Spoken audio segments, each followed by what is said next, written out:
Hello, everyone, and a very happy New Year. Happy New Year. Happy New Year. New Year, new us.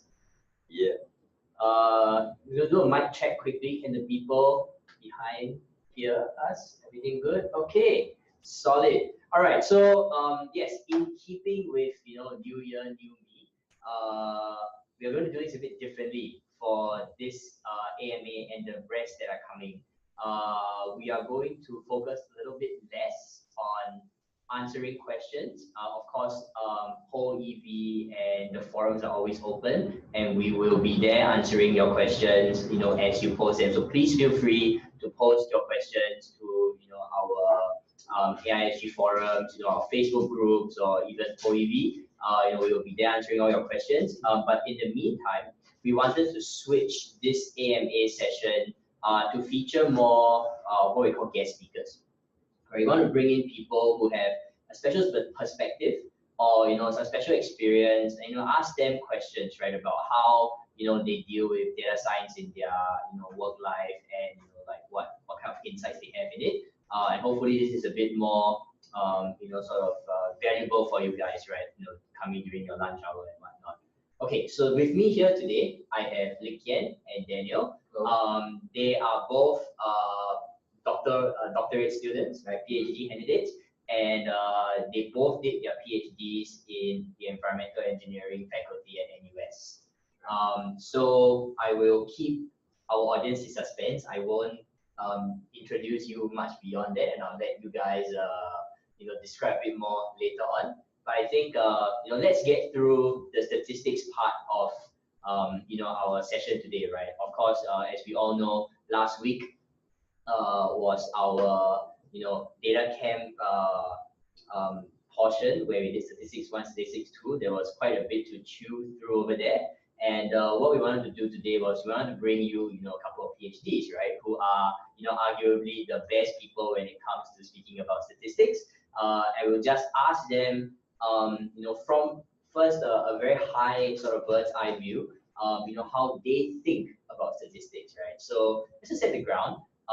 Let me ask, before you guys started your PhD, right, did you have any background in statistics at all? I guess as an undergrad, I did engineering as well. So we did some statistic modules there, but not like hardcore statistics. So I think a lot of it, once you get the foundation, you can slowly read up more and then learn about it yourself. But you definitely need some sort of like a good base to work off on.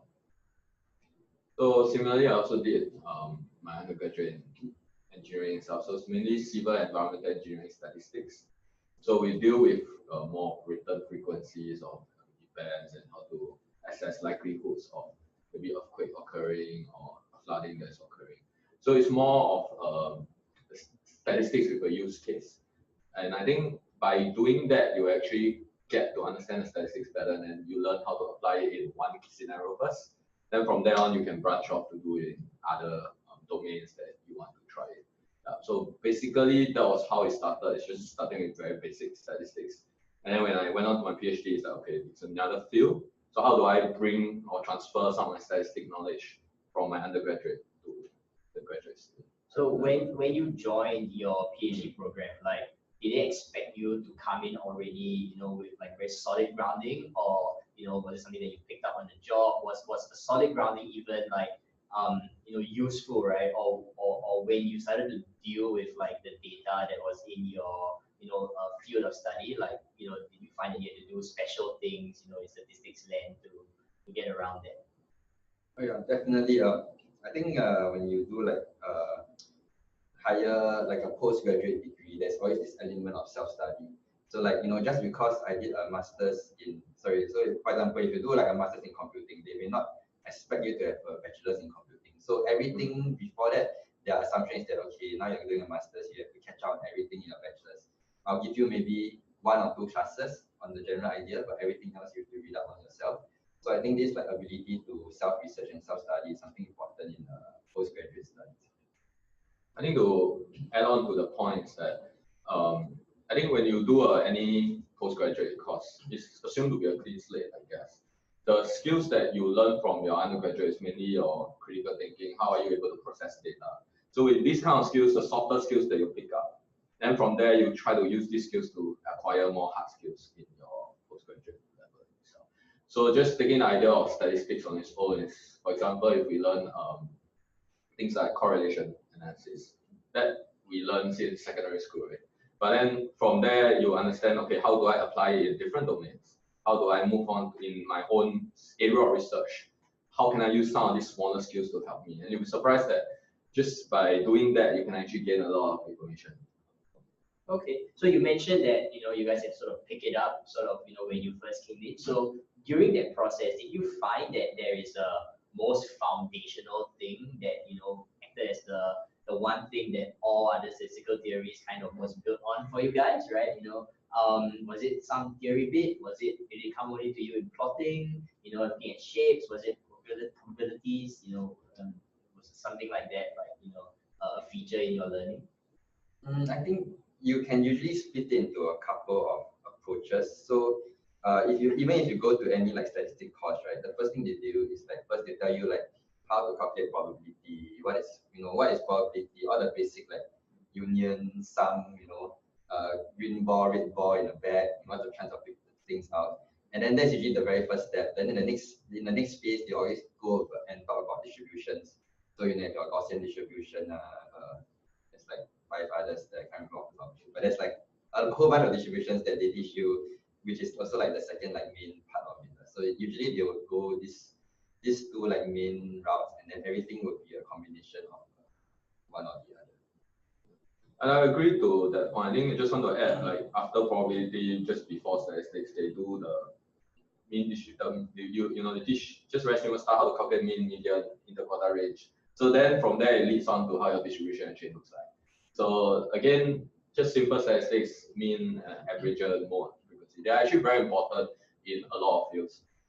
Like earthquake, you're just looking at what's the mean chance of the frequency of it happening, or what's the return period. So simple statistical tools, you'll be surprised that actually very powerful in different domains of work. So it'll take you quite far. You don't actually have to do some crazy statistics to get to your insight, right? Like easy tools. That's cool, right? So okay, so then what for you guys, right, in your work, like what tools did you end up really like relying on to analyze your data? What tools? I would say SciPy.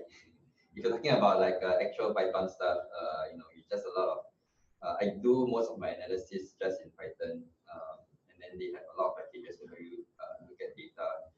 What also helps is to, when you do research, you read what other people do, and then you kind of learn from their experience and the kind of statistical methods they use, and you try to apply them to what you do as well. Aside from that, I think most things is about just like how you think of the data, and then the specific tool itself you can usually find it. So for my case, I didn't start off using Python, so I mainly use MATLAB and other a bit more different statistical tools. But I mainly rely on actually just a few things: the mean, median, mode, and then the distributions together with the percentile ranges, and coupled with correlation analysis. And that was essentially what founded my whole PhD thesis. So that brought me through all the way for 4 years. And yeah, so when I started, it's like, okay, will these tools actually really get me where I need to go? But the more you use it, the more you find use cases for it. And the more you can realize that actually, hey, it's not so much of the tools, but how you make sense of the results that come out from it. And then from there, can I make more inferences from those results? That skills are slightly more important than actually trying to dive that deep into the statistics. So for yourself, like your statistics sort of education or the process of getting up the curve was like, I guess, a few months, and then from there was just applying the tools that you learned, right? Okay, so you didn't have to, like you say, go deep, right? So that actually freed up, I guess, time for you to look at the deeper things in data. Yeah, actually, the more important thing is after you get your results. I mean, I can apply anything I want. If I don't understand the results, I don't understand the outcome, or there's no physical implication to that outcome, then there's no point in applying the tools.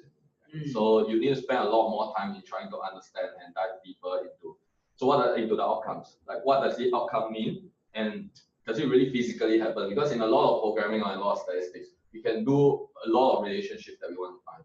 but in the actual environment, does these relationships really occur? Are they just a mathematical relationship that physically is not possible? All right. So okay, for just a fun question, right? For you guys, like during that period of learning, what was the hardest theory for you guys to grasp, right? Was it p-value, confidence interval, right? Was it like degrees of freedom, right? The concepts behind that. Wow, so many difficult things. Okay, I think for some of the more difficult things is when you get into like distributions that involve some sort of like series expansion. So a lot of the like binomial distributions, and you have to expand series, and then things get a bit like you can't just calculate it on a piece of paper, right? Then you have to start thinking like abstractly. So for me, like I was trained as an engineer, right? So I like to be able to like touch all the tools and everything. But then when it gets when it gets to the kind of high level concept, then you have to like reprogram yourself to think in terms of concepts, and then like when you apply it, then you have to think back down into the actual implementation. So that was a bit of a challenge. And I think a lot of people will face that because it's just a higher abstraction of thinking. So once you get it, then it's good, but it takes a while to get. For my case, was just the understanding of dimensionality reduction through the usage of how people use PCAs to tease out certain signals, and then how what do those signals represent in terms of the physical representation of it. So then that whole idea is that if I have just one matrix or time series matrix or even a graphical location matrix, you can actually get a lot of information from it just by applying dimensionality reduction. Yeah, and then understanding from there the different modes and what do they represent. But that took you some time to actually, sort of piece together and get into, right? Yeah, I mean, applying the thing was like within a day. Yeah. You just call a function and then it just does it, right? But the harder part was after I've done that. So now what do these signals mean? What do these, in terms of the percentage distribution, in terms of the percentage contribution to the variance in itself, what do those numbers actually mean? And those were the harder parts to grasp rather than just simply calling the function. So what was the process for you during this particular bit, right? In terms of trying to figure out what the signals meant, like did you have to read a lot of theory, or was it more like trying a lot of things in a more like brute force manner? It was a bit of more theory. So you look into try of course understanding what that function actually would give you, and then the other one is to look into how other people have used it previously. So then by merging these two, you can sort of understand, okay, this is what I'm going to get. And then from there, applying what you think you should get to understand, okay, from my picture, does it match up? If it does, then you can sort of explain the physical implications behind it.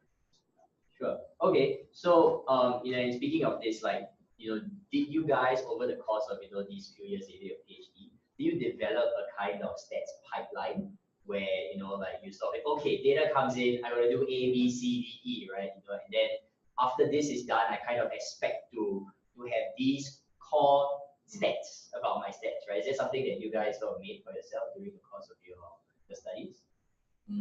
I think for me, it really depends on the particular data set I'm working with. So, like to put it back in terms of machine learning or AI, sometimes when your stat comes in, as I talked about in the previous lecture, you can do a lot of basic statistics using pandas or using Python to look at what your data looks like. The main idea is they're trying to look at the distribution of data within your data set.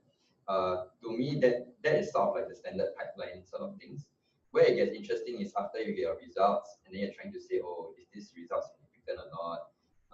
How am I gonna, after I run a simulation, how am I gonna show like the impact of whatever I change in my initial conditions? So these are the things that is a bit more free form. So there's no standard pipeline as you go further and further away. And I think that is the interesting and challenging part of doing this kind of statistics. So the short answer is that at the beginning, yes, but as you go on, you have to find new ways to look at your data and try and get some information out. I think for my case, it was the same. So at the beginning, because I deal with like precipitation data or rainfall data, right? You need to have some understanding of the data ranges in itself. For example, you do not expect to get negative rainfall. Neither do you expect to get like 10,000 milliliters of rainfall in an hour. So you sort of like, once you are positioned in a scope whereby you know roughly what your ranges should look like, then the first thing I do is to go and look for outliers. Because those always happen in environmental engineering kind of data sets. Because sensors go wrong, the satellites don't pick up the right values in itself. So those are the things that I look out for, and then of course the distribution from there. And subsequently also, I think to add on to the free form, so the rest of the process will be similar in terms of the free form kind of statistical analysis. But to add on to that, I also try to think about how people will want to view my results. So presentation is very important in a sense, even if you know the data, but you understand what you are doing, but if you cannot show to other people, precisely in just one figure or in a few figures what you're trying to say, then that becomes a problem. So in terms of that, we try to frame the answer as okay, if I'm from somebody else, not from this project, what kind of statistics will I be looking for? What are the things that will convince me that outright, this person did his work, this person did a good job, and then therefore the conclusions are rock solid. So I also try to think from that perspective, and then come up with my different statistical tools to portray that. Okay, so from what I'm hearing from you guys, it's like the beginning part's quite sort of mechanical, but when you get into data analysis and then even after that the data communication, like those things become a lot more sort of subject to interpretability and on a case by case basis. Yeah, definitely, and especially I think when you're talking about like interpreting your data, it's actually quite common where you have two results and you have to compare these two results. And then the question every you ask is, what's the significance level? So even though it's quite free form, there are some things that are very standard. So these are the things that you have to have a good grasp of significance, and then that will help to drive, how confident you are of the results. All right. So for the audience, were there any sort of tips or things you wish you knew or did at the start, of your journey into learning statistics that you felt would have just made this process of learning a lot easier, a lot less painful for people who are just beginning their journey? I think it's just more like keeping at it, don't give up. Because for statistics, there are so many things that you can dive into. So don't give up in a sense, you can start small, it doesn't really matter. But try to understand, the first thing I think you can do is to start small and then try to understand what these tools actually mean. And then focus on a few of them and really grasp them. And from there on, then you can start to build up your timeline. Don't try and jump direct and say, I want to do the most difficult statistic. And yeah, so that might maybe the whole thing you can summarize like, don't jump and say that, okay, I need to be the best. I need to just do this very new statistical method. Because once you do that and you don't understand the implication of doing that, then you have just wasted your time essentially.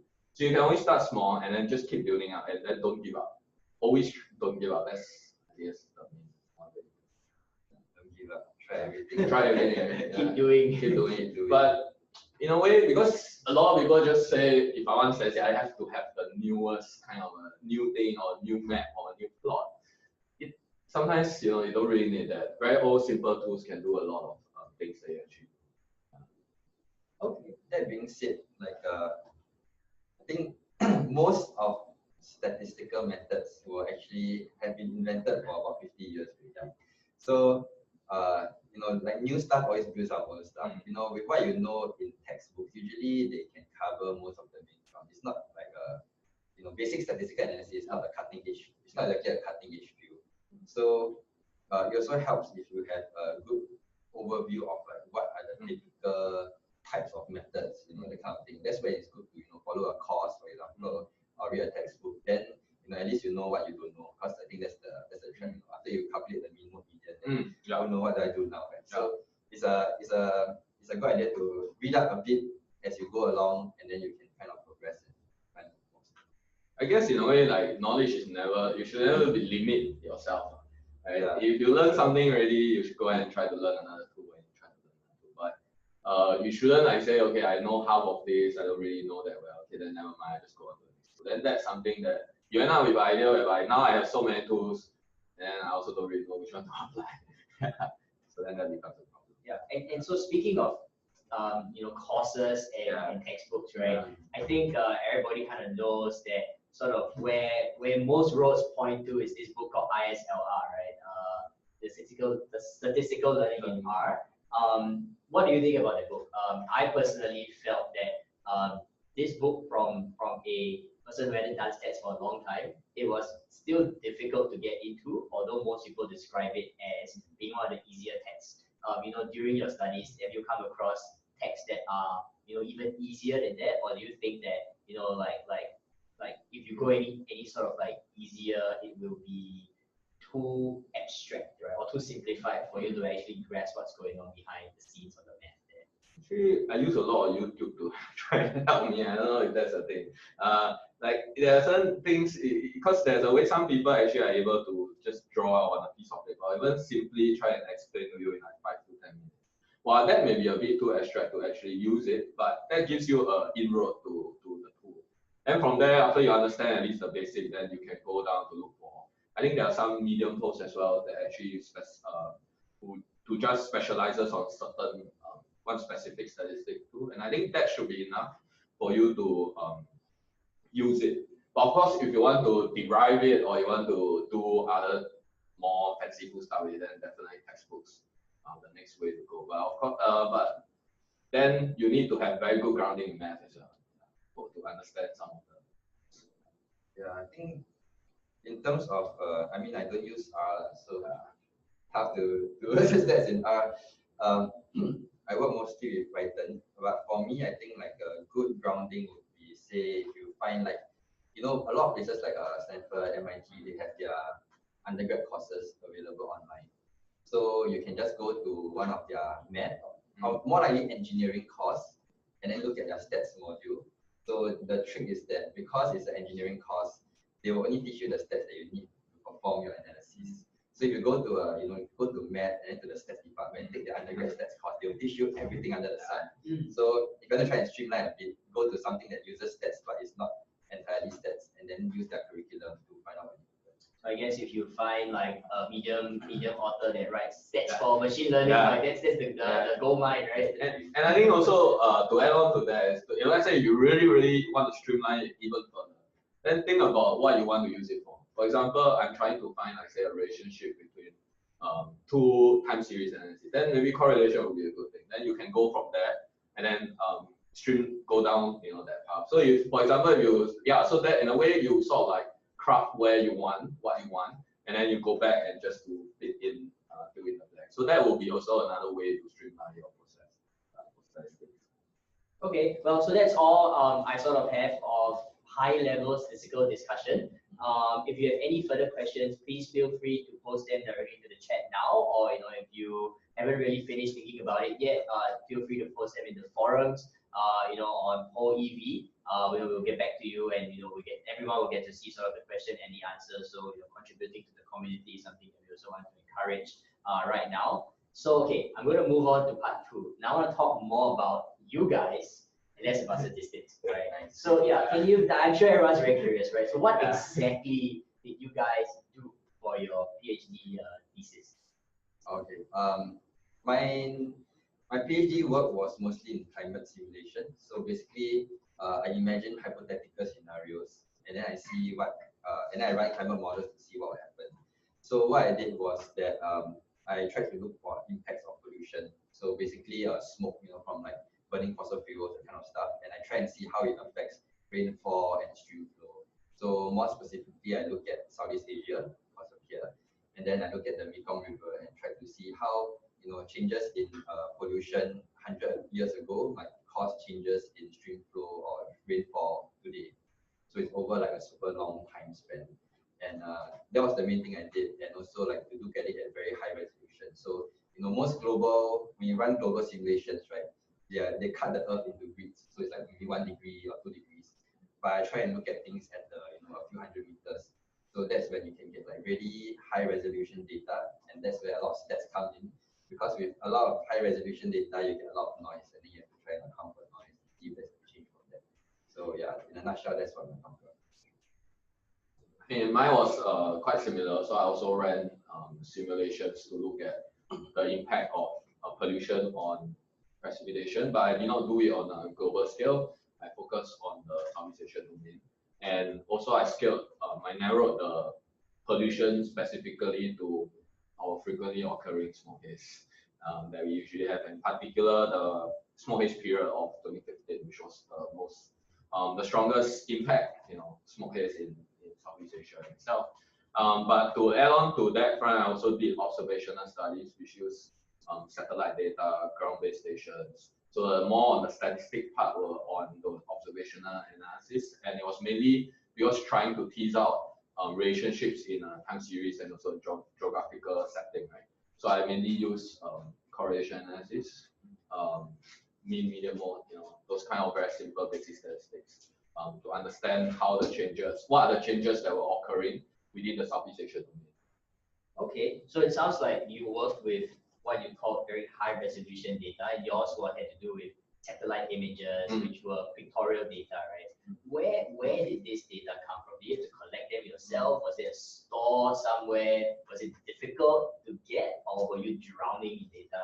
Oh, I wish I could collect them myself. Then I can control for all the data quality issues, right? But no, I don't. I mainly get them from NASA. Sometimes even I think the other one is NSEP, National Center of Environmental Program or Protection, I think in the US. So mainly they came from US and some from Europe. In the Asia context, we do have from Japan, but a lot of the satellites in the Asia context are relatively new, so the data series is not long enough. So mostly I rely on the US and the Europe side. Yeah. So we actually, in the US they have this theory where if taxpayers' money fund public research, whatever the public research discovers should be made freely available to the public. So based on their generosity, we actually get a lot of data from them.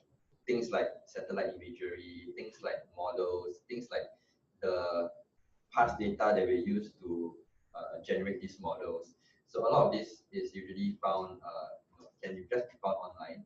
There are paid sources as well, but then usually as researchers, you tend to go the open source route and then take things that are available for free, and then whatever you produce is available to everyone as well.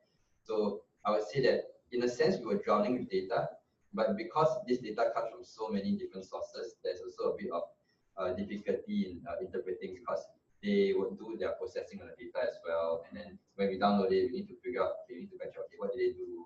Does it change the result somehow?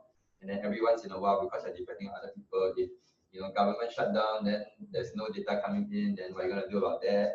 Like now. So there's a lot of things to consider. I mean, despite the fact that you have a lot of data. And I think also the other thing is like even you have a lot of data, right? Some of the data processors, it seems like there's a lot, but actually a lot of it relies on only a very few stations. So what they actually do is they use statistical methods, bilinear interpolation, certain interpolation methods to try and get more data points out of these stations. So by understanding, some of the statistics, you can understand that, hey, it's not really accurate, but it's what you have, and then how do you know you can actually ensure that this noise doesn't really affect your outcome. Okay, you get to the sort of best possible answer. Given what you know. It's real world data, right? Yeah. It's never clean. Right? Yeah. Okay, so what were the challenges, I guess the top challenges that you faced with your particular data set, right? I'm sure, you probably had spent a lot of time in the early days, like getting around those challenges. Can you tell us more about that? I got a lot. Yeah, so I guess because I deal with a lot of high temporal data, right? So yours is more highly spatial, mine is more highly temporal, and sometimes I try to do sub-daily scales or daily scales at least. And usually because you are looking at a 10-year timeline, then your data points there are just too many data points and too messy. So you try to average out these data points either through a monthly basis, weekly basis, or 7-day basis. And the problem in doing that is the pitfall that I fell into was that it was not the same just to average out if you're just looking at certain satellite clusters, because I mean, summing them up and averaging them, then averaging them, then summing them up. It works if you have no missing data values. But when you have missing data values, then the two ways to look at the averages will differ. And that's something that I found. So even though you're just using average, simple average, but there are a lot of pitfalls that you can actually fall inside as well. You just need to take care of where your missing data are and how you actually can get there. I spent 1 month trying to climb out of that pitfall because not understanding how come my two values or way of doing it are so different. And then it occurred to me, hey, it's because I'm dealing with missing values. And therefore, while we learn in school that it should be the same, it doesn't apply in the real world sense because there are missing values. So what do you have to do to climb out of that hole? How do you fix to it? have to redo all my whole analysis from start, to go back to the point whereby you cannot average just over the day. First, you need to average over the satellite, the number of satellite passes. Then from there, then you average over the day. Then you will get like a more consistent data set. No, sorry, that was the one that I found. So if you average over the satellite pass, then you average over the day. Then you have a problem if your satellite passes are missing. So what you have to do was to take all the days, then all the satellite passes, and then average them in one shot. Yeah. So there will be a 2D averaging together rather than just doing one average and then average. And you only found that out from trial and error. You Yeah. just keep trying, right? I only found that out because I realized that I get two different answers. When you do two different methods, you get two different answers when it should not happen. Yeah, then you realize, hey, something is not right. Yeah. Because if you average over the satellite pass, then you average over the day. It should be the same as you average over the day, then average over the satellite pass, if there are no missing values. But once you have a certain missing value, then your sample size will change. So because the sample size changes, your averaging changes, then you have a problem. So I guess the lesson from here is to do multiple methods to try and get the same answer. It's called closure. Yeah. In a way, that helps because because sometimes you don't know what you don't know. Right? So then when you try two different things that's supposed to get you the same answer and you don't get the same answer, then you realize, hey, one of them is, it cannot be that both methods are wrong because you know that statistically or in the mathematical sense both methods are right. Then you have to back out and look at your data set. There's something that is wrong, inherently wrong in my data set, such that two of these methods are not giving me the same answer. Yeah, I think to jump off that, like when you deal with high dimensional data, right? You have height, you have latitude, you have longitude, and then you have time. Sometimes it can be a bit of a design decision to decide how you analyze the data along individual axes. So that's where some things that he mentioned, like I mentioned, the dimensionality reduction that might help. For me, I think because I deal with like global data, the data tends to be a bit more average. So I deal a bit less with extreme values. But what I had to be really careful about was in how I interpreted my data, because I run simulations into hundreds of years, and then I chain models from one model to another model to another model. So along the way, every time you do something, you make certain assumptions, and then you have to control for that in your results, and then make sure that whatever you do, if you discover like some sort of significance that is really significant, and especially if you are testing like multiple hypotheses, maybe we'll talk about that later, but then you have to account for that as well, when trying to find differences in the results, because it's all too easy to just find something that, when you try everything right, eventually something will work, and then you say, oh, that's my answer already. But then sometimes you have to go beyond that. That's not I think also another thing is that you have to look at the literature as well to try and understand what you're trying to do in terms of statistics. So while I say look at the literature, it's not just take the first paper or take the paper that most people comment on. It's also to critically evaluate. So for example, I'm dealing with smoke and rainfall, right? A lot of things that have been done traditionally is just to take the data from the smoke signals, the amount of pollution, and then correlate that against the amount of rainfall. That should give you a very nice idea whether your smoke actually changes your rainfall. But the problem with doing that is that if you do not understand your domain well enough, then you fall into the trap of just whereby correlation being equals to the same as causation. So then the problem comes is, okay, do you know your domain enough? Are there any other factors that are affecting this relationship? If you can identify those factors, then how do you control for those factors in the analysis that you want to do? So while I say statistics is a good thing to have, but you also need to understand your context. And by true understanding your context, then you can identify what more that you need to do to help make your statistics more robust. So in terms of getting up the curve on domain expertise in addition to statistics, what were the main sources that you sort of went through? Did you have to read a lot of textbooks? Was it more YouTube videos? Do you actually have to go visit the forest yourself to understand, like these kinds of things? Because I guess that's going to be a big question for most people, right? Like if I am trying to do statistics or machine learning on, a topic that I don't really have, domain expertise in, like what's the best, fastest, or easiest way to sort of know that I can hit my target, right? So I don't go into the things that are very sort of like low efficiency or low yield. I rely a lot on journal articles, but that's because it's a scientific approach, right? I guess if you are more practical approach, you can Google. There will be some forums or even simple things like Kaggle. Sometimes if you look at Kaggle, like they look at pollution data, some of the kernels there will actually tell you in a way, in a very nice short sentence, like what are the things that will affect this data set.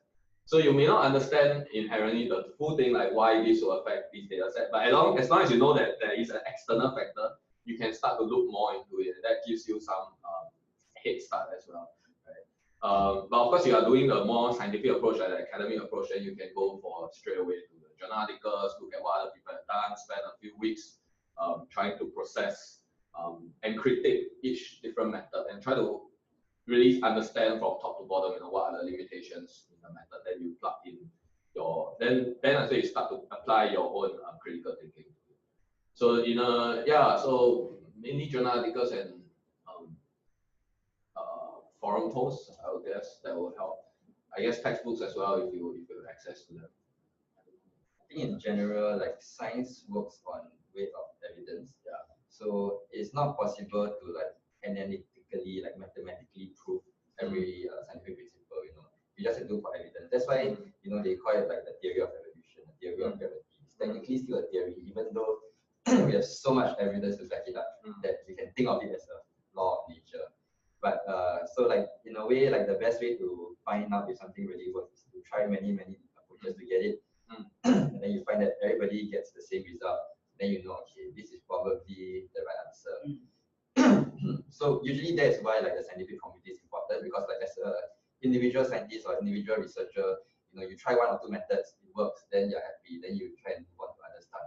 But then it depends a lot on other people validating your work and reviewing articles, for example, to see whether like what you discover, is it just a fluke, or is it repeatable, which is another important thing. That also comes in the ML community, right? Yeah, because when you design your data experiments, like you have to be reproducible, you have to get to the same, multiple people have to sort of get to the same answer, right? Using sort of various different ways of looking at it. And that's what I love like about the ML community in general, is that they are very eager to like put everything onto GitHub. So people can look at their code and see what they do, and then hopefully learn from whatever they did, or find a better way to do things. I think like in general, science is also going in that direction of making everything freely available. But in the past, like some data, because maybe it's hard to share data sets over when there's no internet last time, it can be hard to redo an experiment, right? You just read the guide and you just copy what it does. And so I think that's a great step that the data science community is doing. I think one to add is also like while we are learning, we constantly look at other things. We constantly try different things, right? But so that's part of having an open mind. But sometimes we mislook the other side, whereby if people are critiquing our own work, then we should be able to accept the critics and work from them. If the critics are valid, obviously. If you think that they are invalid, then you have to explain your way out of it. It's not like just brushing them aside and say that, no, I'm pretty sure my work is rock solid, I'm pretty sure it's correct. So keeping an open mind is also very important, especially in the ML field where things are changing overnight. There are certain new techniques that you may not even know about, and then tomorrow they comes in, and you'll be like, okay, so does this mean my whole model now is useless? So then the way you try to, you have to be open to having this kind of process as well. That's kind of like what's going on between like deep learning and machine learning now, right? Where a lot of like older school machine learning things are sort of being put on the shelf, and people are saying, hey, you just plug everything in deep learning and give you the answer without needing statistics very much, right? Do you have any thoughts on that? I'm sure there are a lot of pitfalls there, right? Yeah, definitely. Well, I think the thing that balances of everything is this thing known as the no free lunch theorem, which I think if you have read enough machine learning articles, you have heard about it. So basically, for every benefit that you gain, you might lose out on something as well. So I mean, now the hype is like on deep learning and stuff, right? But then these fundamental methods will always have some sort of benefits in certain cases that there's it's not at the moment there's no like universal machine learning model that is the best at everything. So rest assured that what you just learn is not useless. It's still useful in a way, but maybe people doing things in a different method. So you learn more methods. I think to add to like the idea of like just putting into deep learning and just assuming that it works. As long as it works, it works. So it reminds me of an article, I think quite a couple of years back, 2 years back, whereby there was this deep learning network that was trying to do plot, Google Maps kind of street lamps, and then putting where the street lamps are, like getting very high spatial resolution kind of a street data. And then from there, what they tried to train it to do was to do it, to get a high resolution, and then try to back out to get the low resolution. And technically, it should work. From the high resolution, then you can let the neural network learn. If you see a street lamp along this way, then a road should go through, right? But what they found interestingly was that when they go from the low resolution to the high resolution again, the neural network was able to recreate the whole all the street lamps being placed in a very nice order, even though this data was already not in it was supposed to not be in the data set. And what happened was that the machine was sort of cheating. It wasn't really learning. It was embedding different colors within the low resolution map to remember where the street lamps were, because your loss function is such a way that to test how fast it can actually back up the other way. It's kind of overfit. Yeah, so if you don't understand what was happening, then you will have a problem, because you fall into this pitfall whereby you will just take everything. Wow, my machine is so good, it can get me this answer. But if you look the other way, actually my machine is not really learning. It's just sort of like storing data somewhere. Memorizing something different from what you expect. Yeah, so it shouldn't be just I just take a deep learning network and I do it. And also from that, I think now people are actually trying to look more at the weights as well, to try and understand if I apply a weight to a certain data set, what does it actually learn? So even though you may not get a very for every single layer, but you sort of can get a rough idea of what it's actually trying to do, then you know that, hey, my machine is really it's not doing something here. Yeah. I think machine interpretability is one of the more open-ended problems AI, even at the moment. You see a lot of efforts by people to stick wires into the brains of the neural networks, like TensorBoard, that kind of stuff. So it helps to a certain extent, and I think like these are the kind of things that research does contribute to, as opposed to like on the industry side, because on the industry is a bit more like if it works, let's just use it kind of thing. Whereas the research, they are more like, why does it work? So I think it's good to have this balance. You should consider paying us more. Going back a little bit to something that you mentioned, right? You were talking about the dynamic between like domain expertise and like having statistical sort of backing. Have you ever seen the reverse, where during your time during your program, right, that you found something that just totally went against what was commonly accepted wisdom in like the domain, right? And you said it can't be, like the stats are saying something different. How did that play out? Do you ever have that? I did, but it didn't end well. So in some of my simulations, I tried to go like really, really high resolution, and so I found results that were just like strange. Like you go online, you ask about it, no one has ever experienced that kind of problem before, and in the end, sometimes you can't definitively tell why things didn't work, but you can only make hunches and then try and adjust from there. So in a way, it's like a pivot, right? So we find it don't work, you guess, okay, maybe because like the land use here is slightly different. There's too many mountains, for example, or the resolution is too high. There's not enough water, that kind of stuff. So based on that, you adjust what you do, and then try and find a different way to do things to try and get the same problem, but not use the exact same technical things that you did. So I think this is something that helps, but yeah. So sometimes when the statistics tell you something that you don't want to see, you can only run away for so long. I think it's a very good point of me, in a sense. First, we understand research never ends, right? So there will always be new things that you see that may not be in the same domain, or goes against the domain that you try to understand that. But I think before we get there, the main thing you really need to check is it a mistake on your part? 9 times out of 10 times it's a mistake that I did in terms of the coding, in terms of that, So you have very weird results, and then you need to go back and check your whole workflow, check your data, and only when that is done, okay, then you start to treat that, okay, now this is something new that has not been observed before, and then can you apply some of your, well, you may go against your domain knowledge, but because nothing is certain, right? In terms of that, you will still have a different school of thought. Now, can you access that different school of thought to apply to what you're seeing differently now? And does that explain that? If it does, then maybe you can go and check more. Maybe that school of thought is better in terms of explaining this kind of idea. Right? Or if both sides do not look at it, then maybe you really have found something new. Then you can spend more time going into it, looking at other variables, looking at talking to other people who are in the same field to see if they have seen something similar, or it's just you who is adding some variable that is, or adding some weight that is different, and therefore you're getting some very different set of data. So, but the main thing I think the guess is to really check your own work first. 9 times out. 9 times out, 10 times if you. just yesterday, I was trying to train this model. My first run, I looked at it, wow, 90% accuracy. Then I tried the same thing with a cross validation method. I was like, how come it's only 60%? Then I did it, and I realized, oh, actually, I was shooting on the test data as well. Yeah, oh. So, this kind of things, you're not supposed to do it, but sometimes, when you're like typing code, you're pasting your code from here to there, things will happen. So always check your work, guys. Yeah. So that's very important. Always check your work. So in a way, you shouldn't just say, okay, I'm satisfied with the answer. You always need to ask yourself, is there more to this? Is there something that is wrong with this, or is there thing that is really in line with what the community expects? Then when you keep asking yourself or critically evaluating this kind of results, then you will get better and better as both in ML, AI, or even as statistician.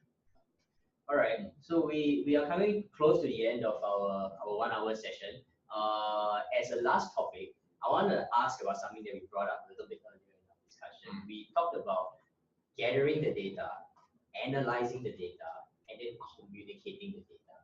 So I'm sure that you spent so many years working on this. Like there has to be multiple occasions where you had to sort of download massive amounts of findings and statistical data to people who even may not be very familiar with what you guys are actually doing, right? Like, do you have anything to share with everyone that's joined us today on how to think about it? Like, is it always hard? Is there a way to make it easier? Right? Any war stories to share with us there? I think for me, plotting. So the approach I take is that, like, when I plot stuff, I'll plot, then I will sort of walk away, not look at it for long, and then I look at it again. Then that's when you get the ideas of, okay, how do I make this thing better? How do people understand? And also at the same time, I'll show it to other people, and then I can try and answer their questions. If I can answer it in my plot, then I'll do that. So I think that's one way to look at it. Like, you don't think of communicating or showing your data as just like the final step of your research. It will take, maybe even as long as what you did to get the research in the first place. Because if you have to communicate it well, you have to think about how you generate these pictures and stuff.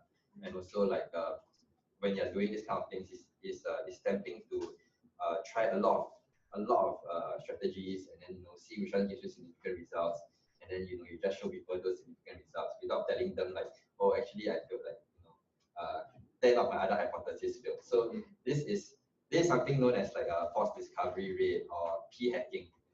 So p hacking is basically, let's say I have two variabilities, and then I want to see if there's some sort of significant relationship.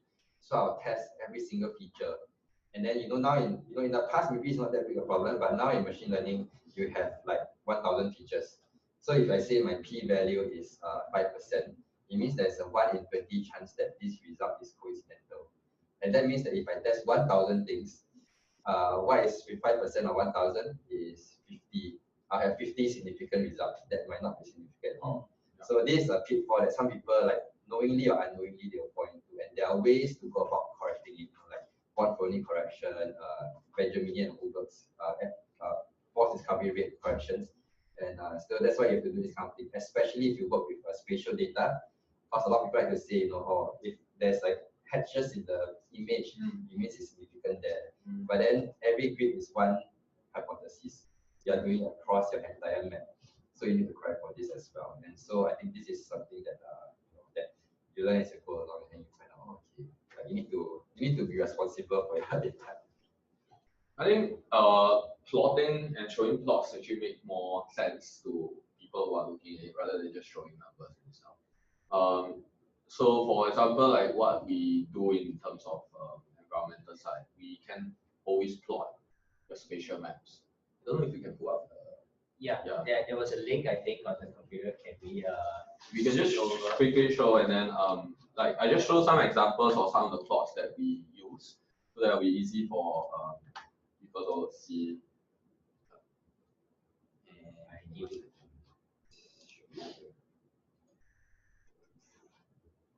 send it, I think, directly to your directly. Yeah, that's fine. So it's mainly spatial maps. How do you actually portray correlation values? And let's see if we can share the screen.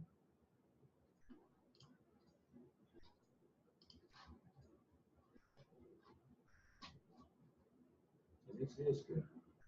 Okay, can you guys see the screen? Yeah. Okay. Yeah. So this paper is just mainly looking at relationships between aerosols and precipitation over Southeast Asia, and it's all based on correlation analysis. So, for example, and some dimensionality reduction. So this is after what a PCA or EOF would look like. We can actually show things like eigenvalues, but to the person looking at it, it will not make sense if you just show numbers, right? So what we do is we take we find that after we reduce the dimensions, then we correlate this back to the actual data set. So now you're able to find where in the region will have, that will contribute the most to the variance. So by doing this, it's very straightforward here. So in this area, you have a lot of smoke pollution. Somebody who sees it will be able to just understand it. So in a way, if you think about your audience and then you try and fit what you want to show to the audience, then that will make more sense as well. And then if you're looking at like some correlation plots, then you just be simply like that. You can just do a color bar, and in terms of the strength of the correlation, you can just plot them. And then from there, people can straight up front see, hey, there's negative relationship here, but positive relationship here. And then why is that happening? And straight away, you can go and talk about these relationships and stuff. So in a way, to me, plotting seems, while it seems very, people always say just plot it, right? It takes a lot of, sometimes a bit of skill to understand what your audience wants to see, and then how do you actually craft the whole plot for them. Okay, I think that's more or less what we have for you today. I think before we sign off, is there any final thing that you guys want to sort of share with our audience today? Well, encouragement to give them. Encouragement. I think one of the things that they haven't done really is they've been working very hard on the baseline things, right? Things like plotting, things like data extraction, how to manipulate tabular values. They haven't really stepped into like libraries, right? How to like model the data and all that. I think that comes in the next couple of weeks. Do you have any words of encouragement or tips to sort of help them sort of have a certain mindset as they move into this sort of new phase? Yeah, definitely. I think right now in the data chem syllabus, they would be outside the stage, right? So the next thing will be to do the actual like modeling and simulation, or rather like machine learning stuff. So I think for that, there are always libraries, but I think the only I can say is like don't be too dependent on it. If you want to challenge yourself, try and implement some algorithms by hand, and like by that I mean like maybe just using NumPy. So because there's a lot of things that you can just dot fit and then you can get the results already. But then you want to know why it works, because if not, you're not adding much value beyond just typing the code. So it's always a good first step to use all the libraries to see how it works. But if you really want to get down into it, either go and read the code or implement it yourself. Then at least you'll be able to understand like other people when they do like future research and then they explain how they do stuff. Yeah, so I think for me that would be the main learning point from machine learning here. And I also want to add on to that. Yeah, I agree totally that you should just use the library. And actually, so the first section of their data kind of thing that will help ground you in terms of it's a tough process because you're learning the basics, building it. But the basics are what that really matters in terms of the ML and the AI field. You can't just implement any single library, but that means you're just no different from another person because that guy can call the same function. What makes you different will be, okay, how do you really, what's your background fundamentals like? Are you able to implement other stuff that other people cannot do? And then when you want to do that, you really need to rely back on, going back to the ground, building it from NumPy or even arrays and doing simple statistics as well. Right? So all these will actually help you in your journey into getting better in the AI ML field. And back to that, like I think another thing is about practicing. Yep. Like as you work on different problem sets, you start to get intuition of like what might work, how I should shape my data. When you are at the beginning, sometimes there are too many tools, too many options, so you get a bit lost. So you just follow one way. So after that, you follow a few other ways, see whether you can do the same thing. Yeah, and also one more point is that try different data sets. So don't stick within your own domain. So if let's say you are from a marketing side, try another data set from a manufacturing side or from environmental science side. Then in that way, you start to build up your domain knowledge as well. It's not just your AI and ML skills that count. Your domain expertise also count as well. So if you're able to understand how to use certain different tools in different settings, that makes you more valuable as well in the ML AI field. Yeah. Okay, so I think that's all the time we have today. Thank you, Likian and Daniel again. If you have any further questions for them, just post them in the forum. Go get it to them, and hopefully they'll find some time to be able to answer. We'll just keep on disturbing them until they give us an answer, and we will get back to you, with the answer to that question as well. Okay, well, this was our very first AMA for 2019. I hope you guys enjoyed it, and we look forward to seeing you back here again next week. Thank you. Thank you. See you.